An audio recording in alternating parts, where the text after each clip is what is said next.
Hi, I'm Colin. In this module, we're going to revise integration by substitution and then demonstrate this advanced integration technique on an example function. Recall the product, quotient, and chain rules of differentiation, each of which are used to differentiate a particular type of function. For instance, the chain rule is used to differentiate a composite function. Compared to differentiation, the opposite process of integration is generally a more complicated affair. We don't have concrete rules that can be used to integrate any product, quotient, or composite function. Nevertheless, there are advanced techniques available to integrate complicated functions that come in a specific form. In this module, we're going to focus on the technique of integration by substitution, which is typically used to integrate a composite function, which happens to be multiplied by the derivative of its inside function. Integration by parts is a technique that is typically used to integrate certain product functions. This will be covered in a separate module. In short, the premise behind integration by substitution is to transform the integral of a complicated function into an equivalent but ultimately simpler integral in terms of a new variable. For example, consider the integral of the following function, which doesn't look very friendly, does it? It turns out that if we assign a new variable u to be the expression x cubed plus 1, which is a function in its own right, then we can transform the original integral into the following equivalent integral in terms of the new variable u. Clearly, this integral is much simpler to work out than the original one. In more detail, integration by substitution is effectively the chain rule for differentiation in reverse. Let's quickly revise the chain rule that's written in the Newton's functional form rather than Leibniz's dy du times du dx notation. Recall that if you differentiate the composite function f composed with g, where g is the inside function and f is the outside function, then you'll get the derivative of the outside function with the inside function thrown in, times the derivative of the inside function, that is, the derivative of g. For example, if you differentiate the composite function sine of x cubed plus 1, then differentiating the outside function sine, we get cosine, with the inside function then thrown in, and all of that is multiplied by the derivative of the inside function, x cubed plus 1, which is just 3x squared using the power rule. Importantly, this means if you integrate the right-hand sides here,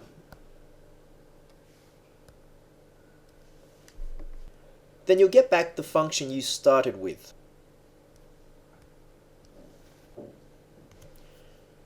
Which is precisely how integration by substitution works.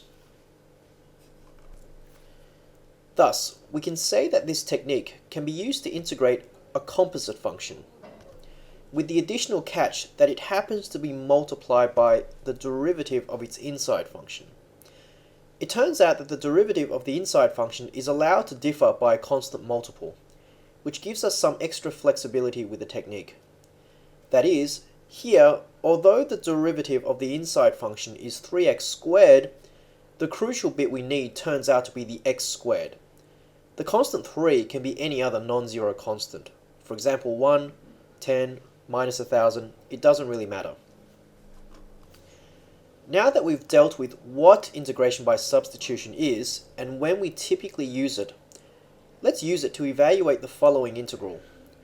We'll break it down into a series of steps, which will apply to any integral amenable to this technique. The first step is to set the substitution u.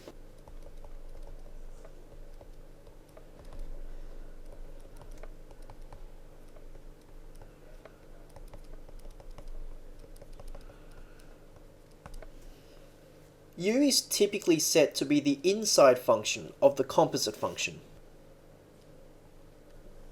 Thus here, we set u to be x cubed plus 1. The second step is to facilitate a change of variables and transform our difficult integral expressed in terms of x into a simpler one expressed in terms of the new variable u.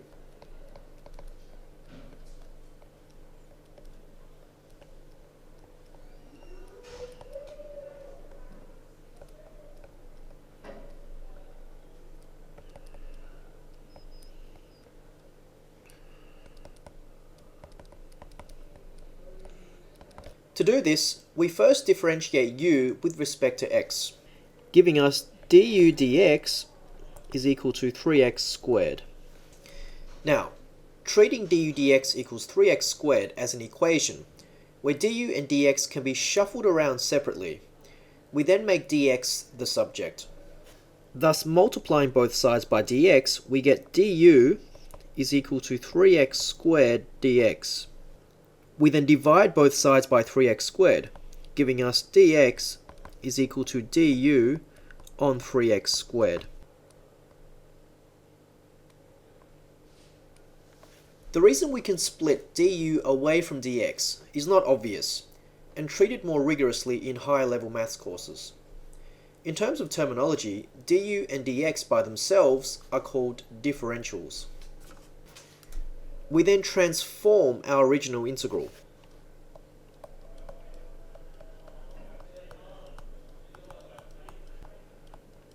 By substituting in our expressions for u and x. Specifically, x cubed plus 1 can be replaced by our original substitution u,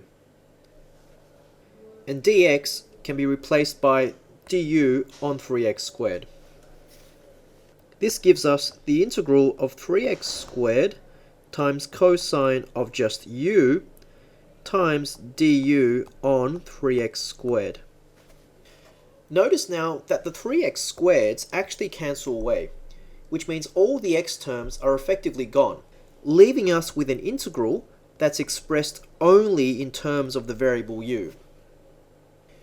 We've thus transformed our original integral, expressed in terms of x, into an equivalent but ultimately simpler to evaluate integral, expressed in terms of u. It should now also be more clear why we needed the 3x squared to be inside the original integral. Without this term, we wouldn't have a 3x squared here to cancel away the 3x squared down the bottom. This would ultimately mean that there will be x's left over, giving us a partial transformation of the integral only, and we would effectively get stuck at this step. The third step is to integrate the simpler u integral.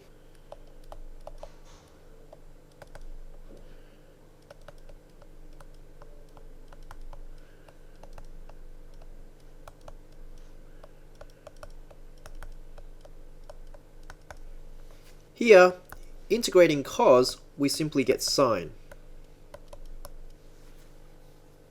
Finally, since we were integrating with respect to x, our final answer must contain only x's. Thus, we transform any u variables back for x.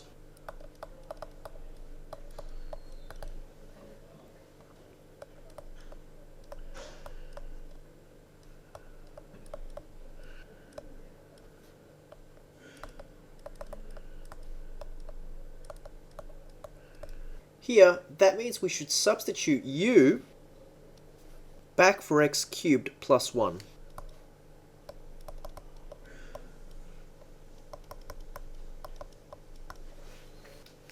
Now, since we've established that integration by substitution really is just the chain rule in reverse, you should try and use the chain rule now to differentiate this composite function to see if you get the original integrand. Alright, I hope you enjoyed that. See you next time.